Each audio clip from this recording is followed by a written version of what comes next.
Hey, all right.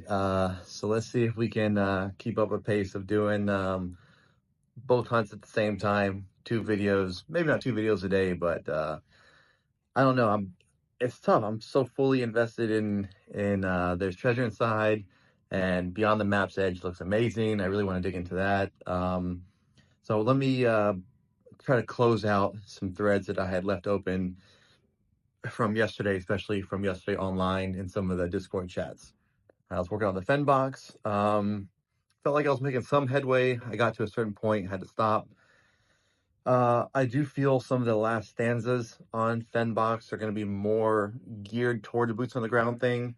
I'll have to go back to again, check my notes, check all the available data that's out there to see if this is one of the boxes that can be armchair solved to a pretty small location. I don't think so. I've always felt this box will be one of the last ones found, one of the furthest ones from civilization, furthest one out there. But so far, what I have found doesn't lead that to be the case. So I don't know. I think I've got some interesting threads here. Some of this is new, some of it's old, but I'll go ahead and put it out there. Full disclosure, this isn't a solution, it's not a solve, it's just my take on the first couple stanzas. Okay, so this video, Fenn box specific, and we're looking in Colorado. Okay, so with my history, my first solve was in Montana. I did a kind of complete solve to a generalized area in Glacier. The next one I did was in Wyoming. That one's a little messy, but I tried to pick a generalized location. This one is not a generalized location, even though I have looked in Colorado before. Okay, so here we go, getting into it. I cruised along a road I know and parked my car just off the side. I still can't get away from an interstate, and maybe that's just my own bias. Maybe that's me trying and failing to move on to something else. Just looking at it contextually, right? So I is in there twice in one kind of the first part of a sentence, right? There's a comma after side. So I cruise along a road I know and park my car just off the side, comma, near where I'd search for heavy loads. So I is in there three times, two times by itself, next with a ID, right? And I think if we're looking for indicators from a map, like a Google Earth perspective, things we're looking for are named mountain peaks, rivers, which there's tons of rivers in the Rockies, um, and in major roads, right? Interstates, U.S. highways. So I still like how clean it is that earlier in the book, and JCB has been very open about where he comes from, right? Asheville area, Statesville, North Carolina. Um, so interstate, so hold on, let's make sure I didn't get these backwards. So near Statesville is Interstate 40 and US 70, and right there in Colorado is Interstate 70 and US 40. Did I say that right, or did I get that backwards? Either way, it's 40 and 70, 40 and 70. And in North Carolina, I think I believe I got it right. It's US 70 and Interstate 40 in North Carolina, and then in Colorado it's Interstate 70 and US 40. So either way, 70 40 are repeated. It's almost the exact mirror of interstate and US highway, so I really like that. Although those roads do extend further in the west. So if you're looking in other states, I mean, you can follow the interstate and US highway system. You can try to find some other local roads, but I really like that. Here, that's not a new thought. I've kind of been running with that for a while. So here's a new thought. Um, Near where I'd search for heavy loads. All right. So contextually, I feel like you could use another word besides I'd. If you're trying to, it doesn't make sense to me. Again, I'm not a poet, so I'm not expert on pentameter, beats, rhyme, and all that. But to me, there seems to be a reason to use the conjunction there. Instead of I had, he puts I comma D. So near where I'd search for heavy loads. So I'm looking at that as ID is Idaho. Not that I think it's a state. I'm thinking that's kind of a hint toward Idaho Springs. Again, am I forcing things? Maybe. The previous times I've looked through the poem, I haven't found um, a lot of creative word usage, wordplay, and that could just be on me and my brain not picking it up. So maybe I'm trying a little bit to overcompensate here. But I do think the first two stanzas should lead us to a state. So I was kind of looking for Colorado, Wyoming, Montana, New Mexico. So looking for WYCO, NM, but I think that might be a little bit too obvious, right? So I like with a hunt like this that's designed to go many, many years.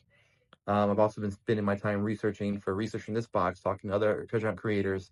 How do you ensure longevity? How do you ensure that someone's not going to crack or solve your clue? And I think one of the ways is making it a word based, because if it's a numbers based, if it's a pattern based clue, those can be cracked either brute forced, or they can be somebody with the right mind can pick it up pretty easily. But if you do word based versus numbers or pattern based, those will take a longer time. It's harder for an artificial intelligence to crack, especially if you're using shorthand or slang. That'll add years and difficulty to the puzzle, right? So that's just kind of the way I'm operating off it now. So I'm looking for something that gets us to a state or a general area. I like the fact that we're getting two highways in the very first two lines. I think that's pretty general enough from the very beginning. Um, if anything, I think it maybe it's too easy. That's one thing that's hesitate. Okay, I cruise makes you automatically think of a road. To go from I cruise to interstate, it's not that far of a stretch. Um, Looking to go from I know to where he grew up, looking at a match there, it just seems a little bit too easy for me. The only thing that comforts me is that I-70, US 40, they flow along together through a wide area. So, so moving along there. We get to it was not there, although I tried. What can we get from there? Looking for a failure, looking for something that falls through, looking for something that's absent. At one point, I had tied down to a road called Nowhere, or a town called Nowhere. I didn't really do anything there. Moving on to where cool water flows and follow through the canyon round. This one's pretty interesting because almost any water source, I've learned a lot about tributaries and head streams while researching this. Almost any water source in the Rockies is going to have a cool start, because it's all going to start mostly 99, 95% uh, from the Rockies, from melting snow, from the precipitation up there at elevation, right? It's going to melt. It's going to condense into creeks and streams, which go into rivers, which feed either into the Missouri or the Mississippi eventually, right? And it's going to flow out to the Gulf. So wide base, all the water is cool water. So to me, we're either looking at an actual stream with the name cool in it, or some variation of cool or cold or another language, Frio or something like that. But to me, again, that's a little bit too obvious. I mean, that could be brute force. You just have to um, pull a name, but pull a list of names of all the waters that have the word cool or cold or any variation on that, and then you can just brute force it. I don't like that. So from now, the angle I'm trying is cool water flows is just a nod toward Fenn. Don't pay attention to the cool water part, but pay more attention to the flow. And what I mean by, if you're looking at the Rockies, if you're looking at an area east of the Rockies, it's going to flow west to east. If you're looking at a spot west of the Rockies, it's going to flow east to west, right? Because that's how the rivers work. That's how water works. It goes downhill. So that's where I'm looking at for that. I'm looking at, it's giving me a direction, a place to move my eyes on the map. I'm scanning left to right, or right to left. That's one of the ways I'm scanning. And follow it through the canyon round. Again, so there's a lot of canyons. There's a lot of things named canyon. Again, we're in the Rockies, but there's very few that are iconic with and by iconic, I mean deep, right? Um, so what am I getting from here? Here is trying to focus on the round, and not name. Again, I'm trying to avoid names where I can. The next line, we can't avoid names because it's capitalized, but where possible, trying to avoid names. Why? Because names can be brute forced. So that's how I'm looking at this poem now, is that I'm looking for direction for eye scan on a map. I'm looking for direction of where to look, direction of where to follow, but not necessarily names. So trying to find canyons where the river that goes through the canyon is the most circular, and there's a couple that are really almost full circle. Okay, so that's and so from doing that, because I'm looking in Colorado, because I'm looking near Idaho Springs, there's a few options. The one I started to go with is Clear Creek. The problem with Idaho Springs and the problem with following the flow is that if you move west to east, because you're on the eastern side of the Rockies, you quickly run into population centers: Boulder, Colorado, Colorado Springs. I mean, Denver. So Boulder, Denver, Colorado Springs. So there's not much land between Idaho Springs and between the population centers. And I don't like to go too far into the plains because I still feel it's going to be in a forested area.